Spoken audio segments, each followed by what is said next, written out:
What if everything you've been hearing isn't what it seems? Because right now the internet is exploding with claims that Erika was suddenly arrested while trying to flee. Complete chaos, flashing lights, and even whispers of Federal Bureau of Investigation involvement. Sounds unbelievable, right? That's exactly why people are paying attention. But then something changed. Clips started circulating, posts appeared, and suddenly what looked like a wild rumor started feeling possible. And this is where it gets strange. No one can agree on what actually happened. Some say it's real, others say it's completely fabricated. So now the question is, are we watching a real situation unfold, or a story that got out of control? To understand why this story is blowing up so fast, you have to look at how it started and how quickly it escalated. Because this didn't begin with an official report or a verified source. It started with a post. One post, short, vague, easy to ignore. At first, the post claimed that Erika had been detained during what looked like a chaotic situation involving law enforcement. No details, no proof, just the claim. Most people scrolled past it, because honestly, it sounded extreme. But then something changed. Another post appeared, this time with a clip. Blurry, shaky, hard to make out, but enough to raise questions. And suddenly, people weren't ignoring it anymore. And this is where it gets strange. The clip didn't clearly show Erika. It didn't confirm anything. But the setting, police vehicles, flashing lights, people moving quickly, was enough to make it feel real. And that feeling, that's what made it spread. But here's the problem. No official confirmation, no statement, nothing from credible sources. And yet, the story kept growing. Because once people think something might be real, they start filling in the gaps. And it doesn't stop there. Within hours, the story evolved. Now it wasn't just a detainment. People were saying arrest, then attempt to flee. Then suddenly, mentions of the Federal Bureau of Investigation started appearing. And that's when everything escalated. Because now, the story wasn't just dramatic, it was serious. And once a story reaches that level, it doesn't stay contained. It spreads. Fast. But the biggest issue? Still no clarity. Just fragments, clips, claims, and a growing sense that something might be happening, without anyone knowing what it actually is. And that's where the story really begins. It started with the clip. Not the claim, not the posts, the clip. Because once that footage began circulating, everything changed. At first, people treated it like background noise, just another chaotic video online. But then something shifted. People slowed it down, frame by frame, and suddenly details started appearing. A dark vehicle, 2 officers moving quickly, someone being guided, maybe escorted, out of view. And that's when the speculation exploded. Because even though you couldn't clearly see Erika, people started saying it was her. And once that idea took hold, there was no stopping it. And this is where it gets strange. The clip didn't come from a major account. It came from someone with almost no following, no verification, no context, just the video and a caption that read, "This just happened." That's it. But that simplicity, it made it feel raw, unfiltered, real. But here's the problem. No location, no timestamp, no confirmation, nothing to anchor it in reality. And yet, it spread faster than anything before. And it doesn't stop there. Within hours, new versions of the clip appeared, zoomed in, edited, reposted with different captions, each one adding a new layer to the story.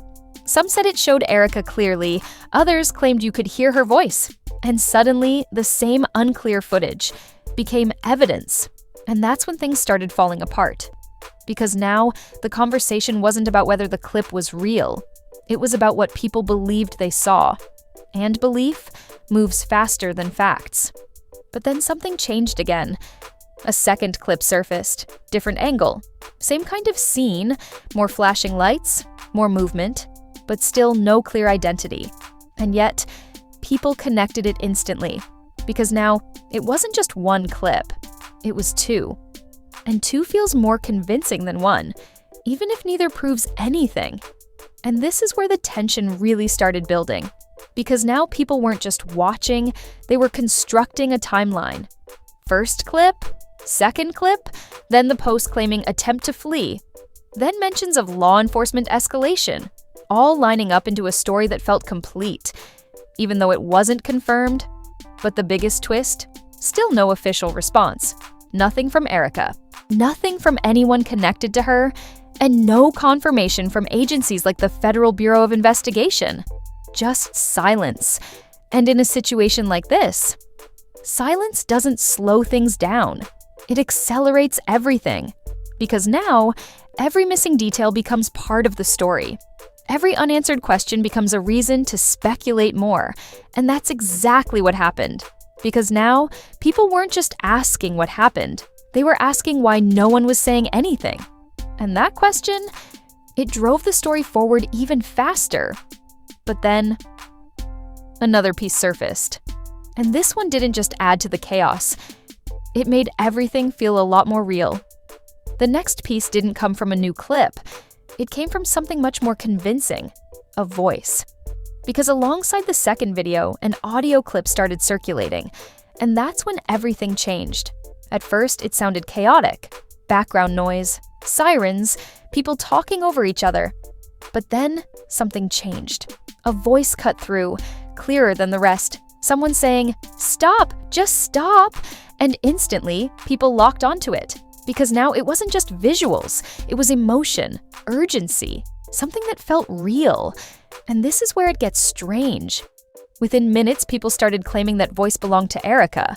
No proof, no verification, just the assumption. But once that assumption spread, it became part of the story, and the story grew bigger. But here's the problem. Audio like that is easy to misinterpret. Voices overlap, context is missing. And yet, none of that slowed anything down. Because now, the narrative had sound, and sound makes things feel closer, more immediate, more believable, and it doesn't stop there. A third post appeared. This one didn't include video or audio, just text. But the text? Detailed. It described what the poster claimed was an attempt to leave quickly that turned into a confrontation. Again, no proof. But the detail? That's what made it spread. Because when something sounds specific, people assume it must be true. And that assumption, it pushed the story even further. And that's when things started falling apart even faster. Because now the narrative had everything it needed. A clip, another angle, audio, and a written account. Individually, none of it confirmed anything. Together, it felt complete. And that's what made it dangerous, because now people weren't questioning anymore. They were repeating, sharing, reacting as if it had already been confirmed. And this is where the tension really escalated, because suddenly bigger accounts picked it up, not verifying it, but discussing it, asking questions, breaking it down. And once that happens, the story moves from rumor to headline. But then something changed again. People started noticing inconsistencies. Small ones at first, differences in lighting between clips, background details that didn't match, timing that didn't quite line up. And that's when doubt entered the conversation. Because now, for the first time, people weren't just asking what happened. They were asking, does this even connect? And that question, it slowed things down, just slightly, but not enough. Because once a story reaches this level, it doesn't stop easily, even when questions appear. And the biggest issue, still no official word. No confirmation, no denial, nothing from Erika, nothing from law enforcement, nothing from the Federal Bureau of Investigation, just silence. And that silence, it kept the story alive. Because now, both sides had something to hold on to. Those who believed it was real, and those who thought it was falling apart. And that split, it made everything bigger. Because now, it wasn't just a story, it was a debate. But just when it seemed like the narrative might start breaking down, something else surfaced. And this time, it didn't just add to the story. It changed how people saw everything. The next piece didn't come from a clip. It came from someone trying to prove the clips were real. And that's when everything flipped again. Because a user posted what they claimed was a location match. They compared buildings in the background of the video to a real place. Same angles, same lighting, same layout. At first glance, It looked convincing. And this is where it gets strange. Once people saw that comparison, the story gained a whole new level of credibility, because now it wasn't just random footage. It had a place, a real-world anchor, and that changed everything. But here's the problem. The match wasn't perfect. Some details aligned, others didn't. And that gap, it raised more questions, because if the location wasn't exact, then what were people actually looking at? And it doesn't stop there. Another user jumped in. They claimed the vehicles in the clip didn't match the markings typically used by agencies like the Federal Bureau of Investigation. Subtle differences, color, placement, details most people wouldn't notice. But once pointed out, they stood out. And suddenly, the narrative started wobbling, because now people weren't just connecting pieces, they were questioning them. And that's when things started falling apart, because the more people analyzed the clips, the more inconsistencies appeared. Different shadows, different audio overlaps, even slight mismatches in how the scene was unfolding. Individually, nothing definitive, but together, enough to create doubt. But then something changed again. A new angle surfaced. Not a video, not audio, a screenshot. It showed a comment from someone claiming the footage was taken from an unrelated situation, something completely separate that had been repurposed. No confirmation, but the idea, it spread fast. Because now, there was an alternative explanation. And once that exists, the entire story shifts. Because now it's not just, is this real? It's, what is this actually showing? And that question hit harder than anything before, because if the clips weren't what people thought, then everything built on top of them falls apart. And that's when the tension peaked, because now two narratives existed at the same time. One saying this was real, an arrest, a chaotic situation involving Erika.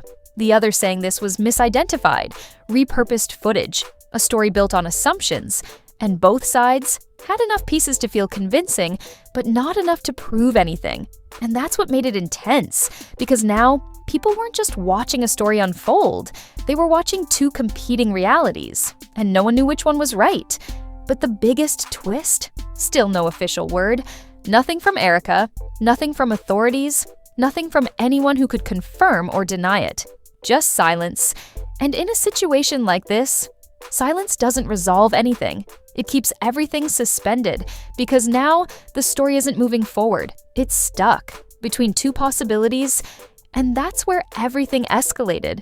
Because once a story reaches that level of uncertainty, it doesn't fade, it explodes. And that's exactly what happened next. And that's when everything blew past the point of control. Because now, it wasn't just clips and comments anymore. It was a full-blown internet storm. Different platforms lit up at the same time, threads, videos, reactions. Everyone was talking about the same thing, but telling it in completely different ways. And this is where it gets strange. The story started splitting, not just into two versions, but multiple. Some people were convinced Erika had been arrested. They pointed to the clips, the audio, the timing. To them, it all lined up. Others were just as convinced it was completely false. They focused on the inconsistencies, the mismatched details, the lack of confirmation, and both sides sounded confident. That's what made it intense, because now it wasn't just confusion, it was conflict. But here's the problem. Neither side had proof, just pieces, fragments, enough to argue, but not enough to confirm. And that's when things started falling apart even faster, because bigger creators jumped in, not to confirm the story, but to break it down, frame by frame, audio analysis, location comparisons. And suddenly, the situation got more complicated, not clearer, because every breakdown revealed something new, a detail that supported the claim, followed by another detail that contradicted it. And that cycle kept repeating, and it doesn't stop there. People started looking beyond the clips. They searched for official reports, arrest records, statements, anything that could ground the story in reality. But they found nothing. No listing, no confirmation, no trace of an event that matched the scale people were describing. And that absence, it hit hard. Because if something that big really happened, there should be something, some record, some acknowledgement, but there wasn't. And that shifted the tone again. Because now doubt wasn't just present, it was growing. But then something changed. A new claim surfaced. This time it wasn't about the clips, it was about the timing. Someone suggested the footage could have been from a completely different incident, something unrelated that just looked similar enough to be misidentified. That idea spread fast, because it explained everything. The mismatches, the inconsistencies, the lack of confirmation. But here's the problem. It didn't prove anything either. It just replaced one theory with another. And that's what made this situation so unstable. Because now, the story wasn't just unclear. It was layered with competing explanations, each one believable, each one incomplete. And that's where the tension peaked. Because at this point, people weren't looking for clips anymore. They were looking for truth, something solid, something confirmed. But it still didn't come.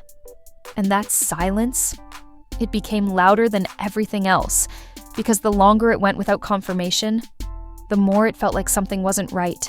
Either the story was real and being kept quiet, or it was false and had already spread too far. And that question, it took over everything.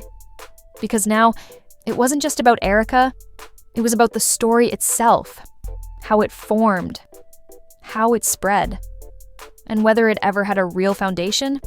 But then, the biggest twist hit. Not another clip, not another theory, something else. Something that didn't just add to the story, it reframed it completely. And once people saw it, everything changed. And then, the piece that changed everything finally surfaced. Not another clip, not another theory. Something simpler, but far more important. The original source. Because someone went back, past the reposts, past the edits, past the viral versions, and found where the first video actually came from. And this is where it gets strange. It wasn't new. It wasn't even related. The footage had been online before from a completely different context. Different people, different situation, just similar visuals, flashing lights, movement, chaos. And that was enough. But here's the problem. Once the clip was pulled out of its original context, it became something else. Because without context, people filled in the gaps. They added a name, they added a story, they added meaning. And suddenly, it wasn't just a video anymore. It was a narrative. And that narrative spread faster than the truth. And it doesn't stop there. When people compared the original footage to the viral version, the differences became obvious. Crops, edits, audio layered over, details removed. And that's when everything clicked. Because now, it wasn't just unclear, it was misinterpreted. And that's the reveal. Not that Erika was arrested, not that there was a confirmed incident involving the Federal Bureau of Investigation, but that a piece of unrelated footage was turned into something it wasn't. And once that process started, it moved too fast to stop, because by the time context caught up, the story had already taken hold. And that's what changed everything. Because now, the question wasn't, did it happen? It was, how did this spread so far without being checked? And once you ask that, you realize something bigger. This wasn't just about one video. It was about how easily perception can be shaped. When context disappears. When you step back and look at everything together, the clips, the edits, the theories, and finally, the original source, the story stops being about Erika entirely. It becomes about how quickly a narrative can form, and how hard it is to stop once it starts. Because what this situation really shows isn't just about a viral rumor, it's about how information moves. Think about it. A clip appears, context is missing, people fill in the blanks, and suddenly, something that wasn't real feels real. And this is where it hits deeper. The more emotional or dramatic a story feels, the faster it spreads. And the faster it spreads, the less time there is to question it. That's exactly what happened here. By the time people started asking for proof, the narrative had already taken hold. And once that happens, even corrections struggle to catch up. Because perception moves faster than facts. And that's what makes this so powerful and so dangerous. Not just that the story spread, but how easily it did. And maybe that's the real takeaway.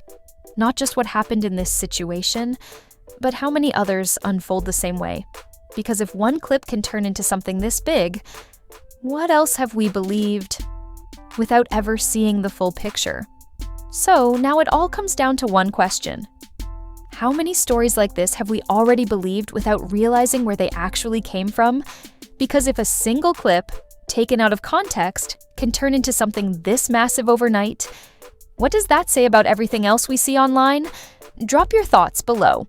Did you believe this at first, or did something feel off? And if you want more deep dives like this, make sure you subscribe. Because sometimes the biggest stories aren't the ones that are true. They're the ones that spread the fastest.